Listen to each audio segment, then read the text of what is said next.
Hello. नमस्कार दोस्तों, स्वागत है आपका हमारे YouTube channel site for civil services में। और ये साइंस की नेक्स्ट क्लास है। इसमें हम पढ़ रहे हैं आपका एंडोक्राइन सिस्टम। एंडोक्राइन सिस्टम का मतलब है अंतःस्रावी ग्रंथियां जो हैं, जो अंतःस्रावी तंत्र है उसमें कौन कौन सी ग्रंथियां आती हैं और कैसे हार्मोन निकलते हैं और कैसे आपका मेटाबॉलिज्म सिस्टम और आपका जो पूरा हार्मोनल सिस्टम है उसको कैसे बैलेंस करती है। ठीक है। आपकी जो दिनचर्या है सुबह से लेकर शाम तक जो उठते हैं उसमें आपको गुस्सा भी आता है, नाराजगी भी होती है, खुशी भी होती है, प्यार भी आता है। ठीक है।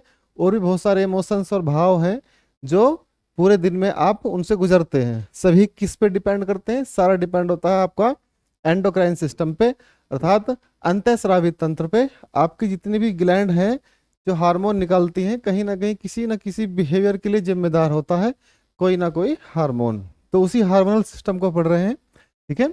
हम पढ़ेंगे उस लेवल का या इतना जितना हमारे एग्जाम के लिए सफिशियंट है, जैसे पीसीएस के एग्जाम के लिए या सिविल सर्विसेज के एग्जाम के लिए।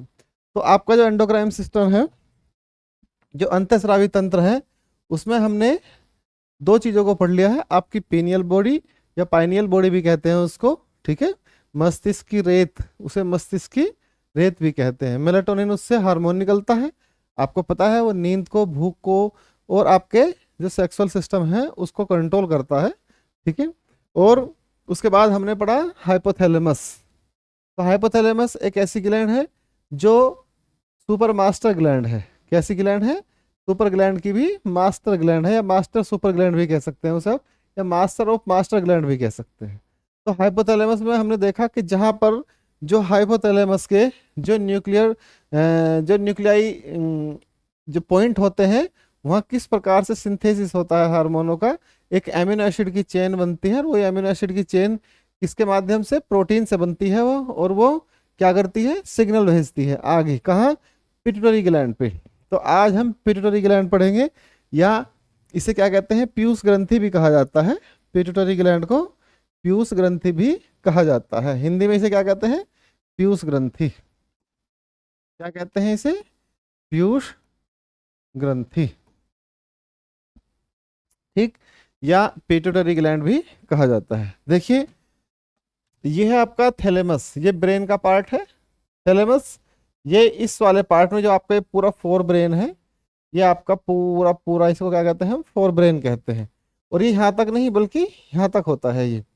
अब इसका ये वाला जो पार्ट है इसको हम यहाँ ओपन करके देखते हैं। ठीक है। तो ये थैलेमस, ये जो ये वाली आपको संरचना दिखाई दे रही है इसे कहते हैं थैलेमस। और ये जो ये वाला पार्ट है आपको जो ग्रे मैटर का दिखाई दे रहा है इसे कहते हैं हाइपोथैलेमस। क्या कहते हैं इसे? हाइपोथैलेमस। तो थैलेमस के नीचे जो स्थान पाया जाता है उसे क्या कहते हैं? हाइपोथैलेमस। हाइपो का मतलब नीचे और थैलेमस का मतलब नीचे, किसके? थैलेमस के। तो हाइपोथैलेमस, तो थैलेमस के नीचे पाए जाने वाले स्थान को क्या कहते हैं? जहां से आपका हार्मोनल सिक्रीशन का काम होता है। किस पर? पिट्यूटरी ग्लैंड पर। ये कहाँ से निकल के आते हैं? देखिए, इस तरफ मैं एरो बना दूं तो यहाँ से ये कहाँ आता है? पिट्यूटरी ग्लैंड पे। तो आपकी पिट्यूटरी ग्लैंड के तीन पार्ट होते हैं। एक तो है आपका एंटीरियर पार्ट, ये वाला अगला भाग। एक है पोस्टीरियर पार्ट, पिछला भाग। और एक ये वाला पार्ट है जिसे कहते हैं इंटरमीडिएट लोब। इसे क्या कहते हैं? Intermediate lobe. तो जो आपके हार्मोन निकलते हैं पिट्यूटरी से वो केवल एंटीरियर से और पोस्टीरियर से ही निकलते हैं। इंटरमीडिएट लोब से कोई हार्मोन नहीं निकलता। अब देखिए, इसको फिर से समझ लेते हैं थोड़ा सा सही करके कि इसे मैं ऐसा बना लेता हूं। देखिए, जैसे इस तरीके से ये हो गया आपका हाइपोथैलेमस। ठीक है। ये आपका हो गया हाइपोथैलेमस। तो ये यहां से इस तरीके से ये एक लोब ये है, इसमें एक लोब ये है और एक लोब इसका ये है। ये कहाँ है? नीचे पिट्यूटरी ग्लैंड पे। तो इससे ज्यादा अच्छा हमने यहीं पे दिखा रखा है, इसको यहीं पे समझिए। तो ये ऊपर से नीचे की तरफ हम ग्लैंड पढ़ रहे हैं। तो हाइपोथैलेमस, हाइपोथैलेमस, और फिर नीचे क्या आ गया आपका? Pituitary gland. अब देखिए, इस पिट्यूटरी ग्लैंड में हार्मोन जो निकलते हैं ये जो एंटीरियर पार्ट है, एंटीरियर वाला, इससे निकलते हैं आपके 7 हार्मोन, और ये जो पोस्टर पार्ट है आपका, इससे निकलते हैं आपके 2 हार्मोन। ठीक है, तो आज हम कौन से ये 2 हार्मोन पढ़ेंगे, 7 हार्मोन हम नेक्स्ट क्लास में पढ़ेंगे, थोड़ा डिस्कस करेंगे हम इन 2 हार्मोनों के बारे में, कैसे काम होता है। अब फिर से देखिए, मैं इसको फिर से क्लीन कर देता हूँ। तो ये जो ये वाली ग्लैंड है, ये कैसी है, ये मास्टर, लेकिन कैसी, सुपर मास्टर ग्लैंड है। और ये वाली जो ग्लैंड है, इसको क्या कहते हैं, मास्टर। इसे ड्राइवर भी कहते हैं। ठीक है, ड्राइवर ग्लैंड। ड्राइवर ग्लैंड क्यों, क्योंकि यही ड्राइव करता है। अब यहां से जो हार्मोन निकलेगा हाइपोथैलेमस से, वो क्या काम करेगा, वो किसी भी अंग पर नहीं जाएगा। उसका मेन काम क्या है, वो आपके पिट्यूटरी ग्लैंड पे जाके सिग्नल भेजता है। जैसे मान लिया आपकी जो किडनी है, उसके एड्रिनल पे या कोर्टेक्स पे कोई हार्मोन भेजना है, ठीक है, वैसोप्रेसिन ही भेजना है जैसे, या एंटी ड्यूरेटिक हार्मोन जो है वो भेजना है, या आपके गोनैड्स पे सेक्सुअल हार्मोन भेजने हैं, ऑक्सीटोसिन भेजना है, या आपका एस्ट्रोजन भेजना है, प्रोजेस्टेरोन भेजना है, टेस्टोस्टेरोन भेजना है। तो इसमें क्या होगा, ये यहाँ से सिग्नल देगा। ठीक है, मैंने आपको बताया था आपके न्यूक्लियोइड पॉइंट होते हैं इसमें, वहाँ पे सिंथेसिस होता है, तो वहाँ पे सिंथेसिस होगा, और यहाँ से सिग्नल किसको देगा, ये पिट्यूटरी ग्लैंड को देगा। अब पिट्यूटरी ग्लैंड से सिग्नल बनेगा और कहाँ जाएगा, आपके पर्टिकुलर या फोकस पार्ट पर, जिस पे हार्मोन भेजना है। ठीक है, और फिर हार्मोन कैसे जाएगा, ब्लड में घुल के जाता है हार्मोन। ठीक, तो इतना आपकी समझ में आया। अब देखिए आगे, पिट्यूटरी ग्लैंड के बारे में थोड़ा सा पढ़ लेते हैं। यह शरीर की सबसे छोटी ग्रंथि है, शरीर की सबसे छोटी, यानी कि सबसे छोटी ग्रंथि होती है। सबसे बड़ी ग्रंथि कौन सी है, थायराइड, और सबसे छोटी कौन सी है, आपकी पिट्यूटरी ग्लैंड। ये तो पॉइंट है आपका इंपॉर्टेंट, एग्जाम में पूछता है। हालांकि अब इतने रटे रटाए फैक्ट नहीं आते, लेकिन फिर भी आपको याद रखना होगा। केवल कितने ग्राम की है, 0.6 ग्राम की, इतना तक भी नहीं पूछता एग्जाम में। ठीक है, क्योंकि ये क्वेश्चन पूछे जा चुके हैं, कोई रिपीटेड ही डाल दे तो बात अलग है। लेकिन लेकिन इसे मास्टर ग्रंथि कहा जाता है, क्योंकि यह ग्रंथि शरीर की सभी ग्रंथियों पर नियंत्रण करती है। देखिए, ये ऊपर हाइपोथैलेमस था, हाइपोथैलेमस, नीचे आ गया पिट्यूटरी। ठीक, अब देखिए, हाइपोथैलेमस किसको कंट्रोल करता है, पिट्यूटरी को, लेकिन सभी ग्रंथियों को कौन नियंत्रित करती है, पिट्यूटरी। तो इसके नीचे क्या आ जाएंगे, सभी अंग है। तो यहां से हार्मोन कहाँ आएगा, पिट्यूटरी पे आएगा, डायरेक्ट यहाँ पे नहीं आएगा। जैसे मान लिया किडनी है, तो किडनी पे हार्मोन कहाँ से आएगा, पिट्यूटरी से, थैलेमस से नहीं आएगा, हाइपोथैलेमस से नहीं आएगा। गोनैड्स पे कहाँ पे आएगा, पिट्यूटरी से। ठीक है, और आपका लीवर, पैनक्रियास, जहाँ भी हार्मोन पहुंचाना है, सब कहाँ से आएगा, पिट्यूटरी से। हालांकि कुछ हार्मोन पर्टिकुलर आपके जो आपके अंग हैं वहाँ से, वहाँ भी बनते हैं, लेकिन मेन कार्य किसका है, पिट्यूटरी ग्लैंड का है। अब देखिए, आपको एक फैक्ट बता देता हूँ। आपने देखा कि ये कितनी इंपॉर्टेंट ग्लैंड है। आपका हाइपोथैलेमस यहाँ से सिग्नल भेजेगा, फिर ये आगे रिलीज करेगी हार्मोनों को। देखिए, आपकी पिट्यूटरी ग्लैंड को अगर निकाल दिया जाए तब भी आप जी सकते हैं। कैसे, आपको हार्मोन अलग से देकर आपकी बॉडी में हार्मोनल सिक्रीशन चलता रहेगा, और आपको बिना पिट्यूटरी ग्लैंड के जीवित रखा जा सकता है। लेकिन सिंथेटिक हार्मोन पर कब तक जीवित रखेंगे। ठीक है, तो इसलिए ये बहुत ही इंपॉर्टेंट पार्ट होता है, लेकिन बस मैंने आपको जानकारी के लिए बता दिया है। ठीक है, अब देखिए, केवल एड्रिनल मेडुला को छोड़कर, यानी कि जो शरीर की एड्रिनल मेडुला है, एड्रिनल मेडुला कहाँ मिलती है, आपकी जो किडनी की एड्रिनल मेडुला है उसकी बात कर रहा है। ठीक है, को छोड़कर सभी ग्रंथियों को नियंत्रित करती है। मैंने क्या कहा था कि कुछ ऐसी ग्रंथियां हैं जिनके हार्मोन अपने आप विस्फोरित होते हैं, यानी कि श्रवण करते हैं। तो स्त्रियों में यह ग्रंथि बड़ी होती है, इसलिए स्त्रियां अधिक संवेदनशील होती हैं। ठीक है, स्त्रियों में यह ग्रंथि कैसी होती है, बड़ी होती है, इसलिए संवेदनशील होती है। देखिए, आपने देखा होगा स्त्रियां बहुत जल्दी रो देती हैं, फिर अगले ही पल हंस देती हैं, बहुत जल्दी मूड स्विंग होता है उनका।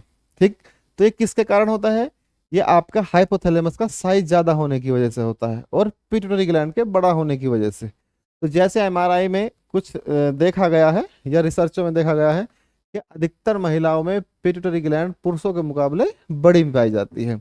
क्यों? क्योंकि संवेदनशीलता अधिक होती है। ठीक, अब देखिए जैसे एक एक्टर होता है, ये जो कास्ट करता है, एक्टिंग कास्ट करते हैं, तो जैसे मान लिया कोई हीरो या हीरोइन है, तो ज्यादा अच्छी एक्टिंग अधिकतर महिलाएं कर जाती हैं। क्यों?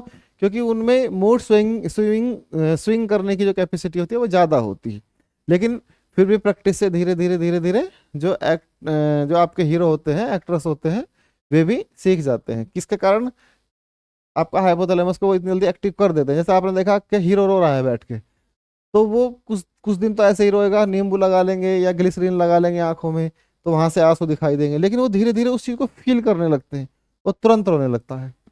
तो उसमें क्या है, आपका हाइपोथैलेमस और पिट्यूटरी ग्लैंड बहुत जल्दी एक्टिव होना शुरू हो जाती है। इसका मतलब क्या, आपने उस पर थोड़ा कंट्रोल कर लिया है। या कभी कभी ये होता है कि वो कंट्रोल से बाहर भी हो जाती है। कैसे? जैसे आपने देखा होगा एक एज तक आपको कोई फर्क नहीं पड़ता था, कोई मरे कोई जिए, किसी का दुख कोई दुख आपको बहुत कभी रेयर ही होता था कि आप रोते थे या कभी दुख होता था। लेकिन कोई घटना ऐसी घटी या धीरे धीरे घर में कुछ घटना ऐसी घटने लगी कि आप रोने लगे, तो आप देखना फिर आप टीवी सीरियल देखते देखते भी रोने लगेंगे। क्यों? क्योंकि आपके सामने एक ऐसी कंडीशन और ये चीजें इमेजिनेशन के रूप में काम करने लगती हैं, और बहुत जल्दी से फिर हाइपोथैलेमस आपका बहुत तेजी से एक्टिव होगा, और फिर हार्मोनल चेंज होगा, तुरंत आपको आंसू आ जाएंगे और रोने लगते हैं। ठीक है, तो ये सब क्या है, ये सब हार्मोनल सिस्टम या पिट्यूटरी ग्लैंड के कारण ही होता है। तो महिलाएं ज्यादा संवेदनशील होती हैं, कारण पिट्यूटरी ग्लैंड का बड़ा होना और हाइपोथैलेमस का ज्यादा एक्टिव होना, कारण महिलाओं में ये बड़ा पाया जाता है। ठीक है, समझ में आ गई बात? अब देखिए आगे, ये आपकी ये मैंने आपकी पिछली स्लाइड में भी दिखाई थी, ये दो स्लाइड पिछली क्लास में भी फिर से दिखा दे रहा हूं आपको, अच्छे से आपको समझ आ जाएंगी चीजें।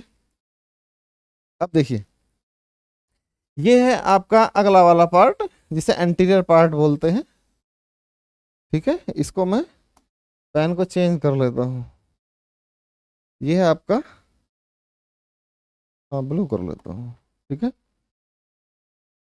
ये है आपका एंटीरियर पार्ट पिट्यूटरी का, और ये है आपका पोस्टीरियर पार्ट, और यहीं बीच में आपका आपका एक इंटरमीडिएट लोब है, यानी कि इन दोनों के बीच का गैप, उसे ही को इंटरमीडिएट कहते हैं, जो एक दूसरे को कनेक्ट करती है।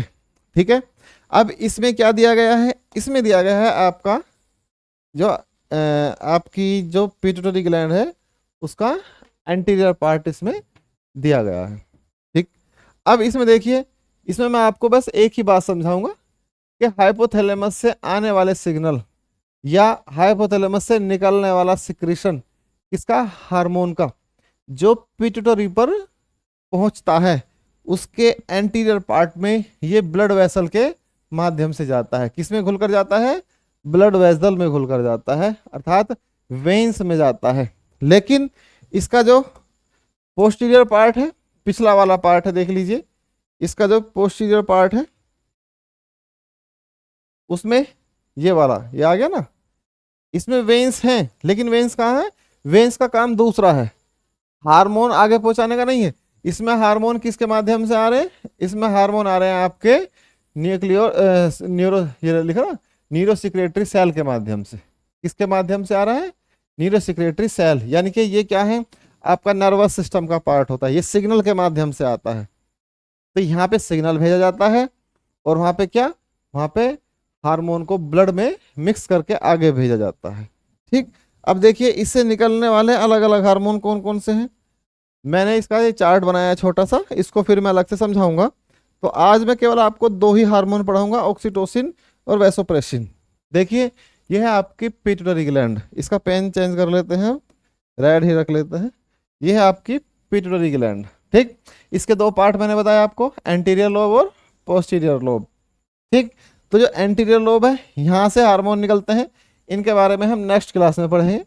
लेकिन ये जो पोस्टीरियर लोब है, इससे एक हार्मोन निकलता है वैसोप्रेसिन, और दूसरा हार्मोन निकलता है ऑक्सीटोसिन। अब देखिए, वैसोप्रेसिन जो हार्मोन है, जो आपकी पोस्टीरियर लोब है, उसमें एक वैसोप्रेसिन निकलता है और एक निकलता है ऑक्सीटोसिन। एक क्या निकलता है? ऑक्सीटोसिन। तो वैसो किसे कहते हैं? वैसो कहते हैं आपकी वेन्स को। ठीक है, तो उसी से वैसोप्रेसिन बना है, उसे प्रेस करके उसे रिलैक्स करता है। ठीक है, इसके वैसोप्रेसिन कई प्रकार का होता है, V1 V2 V3। ठीक है, छोड़िए इसको, V1 V2 V3 से आपको कुछ नहीं लेना, ये रिसेप्टर होते हैं, ठीक है। वैसे ये 7-8 प्रकार का होता है, 7 प्रकार का होता है लगभग वैसोप्रेसिन। लेकिन आपको एग्जाम ओरिएंटेड पढ़ना है तो बस हम कितना पढ़ेंगे कि वैसोप्रेसिन हार्मोन निकलता है कहाँ से, आपके पिट्यूटरी ग्लैंड के पोस्टीरियर पार्ट से। उसमें दूसरा हार्मोन कौन सा निकलता है, ऑक्सीटोसिन। अब देखिए इनके बारे में हम अलग से पढ़ेंगे, वैसोप्रेसिन और ऑक्सीटोसिन के बारे में। इसमें स्लाइड आगे नहीं है, खाली मैं आपको नोट पे पढ़ाता हूँ वैसोप्रेसिन और ऑक्सीटोसिन के बारे में, ठीक है। देखिए ये रेड ही, हाँ वाइट है, ठीक है, वाइट पे ही समझा दूंगा।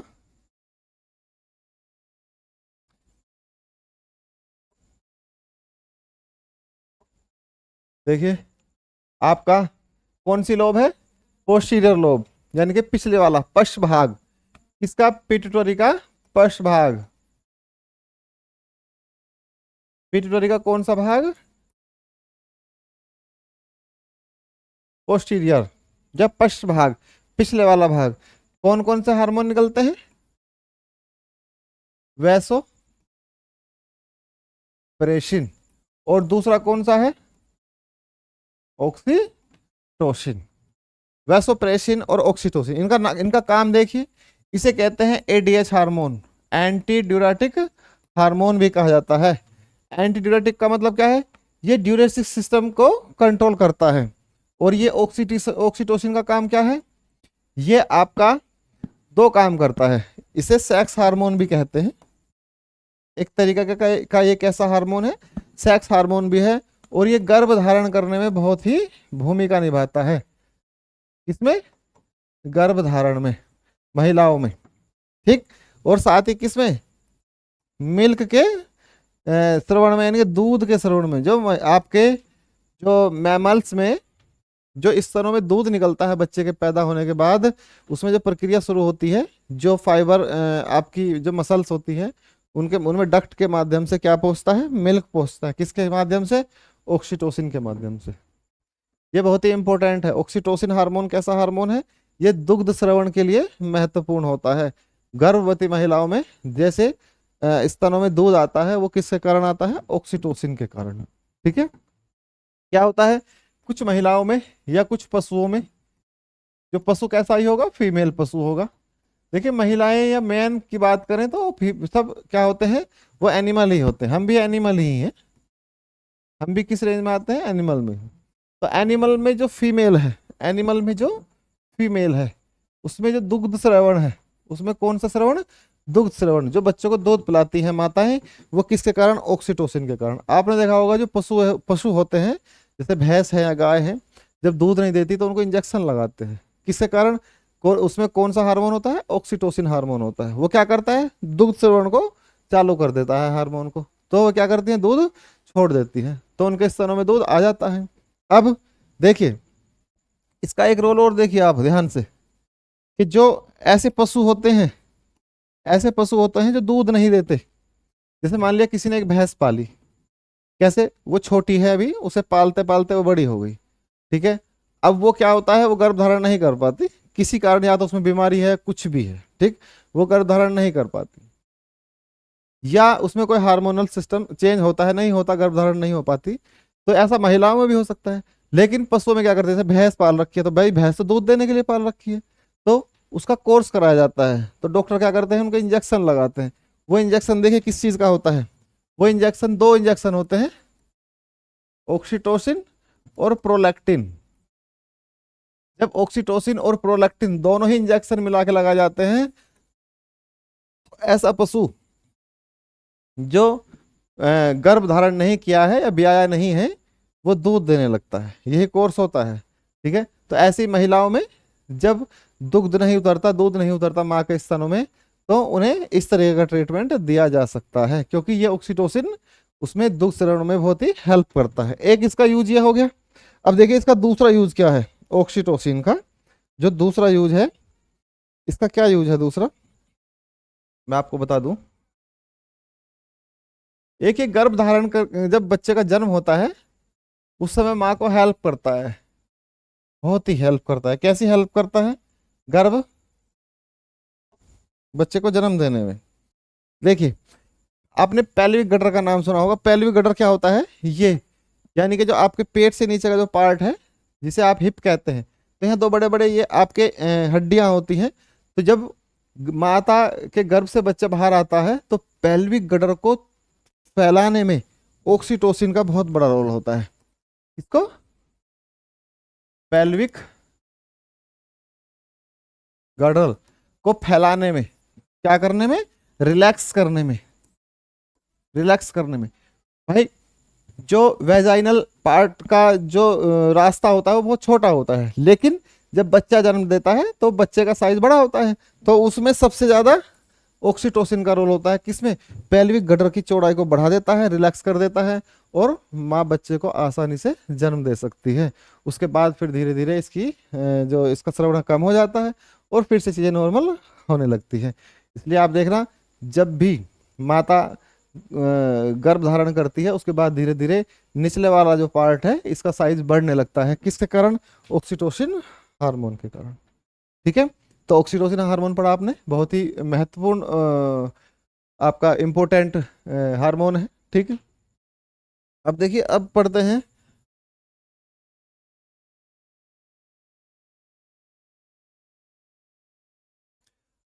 वैसोप्रेसिन के बारे में।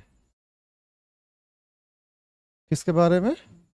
वैसोप्रेसिन। कोई दिमाग में इससे लेकर, ऑक्सीटोसिन को लेकर कोई सवाल हो तो पूछ सकते हैं, कोई बड़ी बात नहीं है। ठीक है, ऑक्सीटोसिन। अब देखिए, वैसोप्रेसिन ये कैसा है? एंटीडायरेटिक हार्मोन। एंटी का मतलब है, मतलब उसका उल्टा। एंटी का मतलब उसके विरोधी। ड्यूरोटिक यानी कि ड्यूरोसिस की जो प्रक्रिया है उसको यानी कि उसका उल्टा विरोध करता है हार्मोन, ऐसा हार्मोन है। अब देखिए, ड्यूरोसिस सिस्टम है क्या? ये ब्लड वेसल्स हैं आपकी। ठीक है, इनसे ब्लड होके जाता है। ठीक, जब इनसे ब्लड होके जाता है तो इस ये ब्लड कहाँ जाता है? किडनी के पास में जाता है। ये किसके पास में जाता है? किडनी के पास में। अब आपकी किडनी क्या करती है? इसमें से मेटल छान के अलग करती है, और जो ऐसे सब्सटेंस है, जो जहरीले सब्सटेंस है, उनको भी छान के अलग करती है।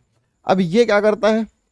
अगर इसकी मात्रा वैसोप्रेसिन की, सॉरी, एंटीड्यूरोटिक हार्मोन जो है ये बनना बंद हो जाए, कम हो जाए, यानी कि आप कोई ऐसी चीज खाते हैं जिससे जो आपका वैसोप्रेसिन कम हो जाए, तो जो पानी का अवशोषण है, जो बॉडी में पानी का अवशोषण,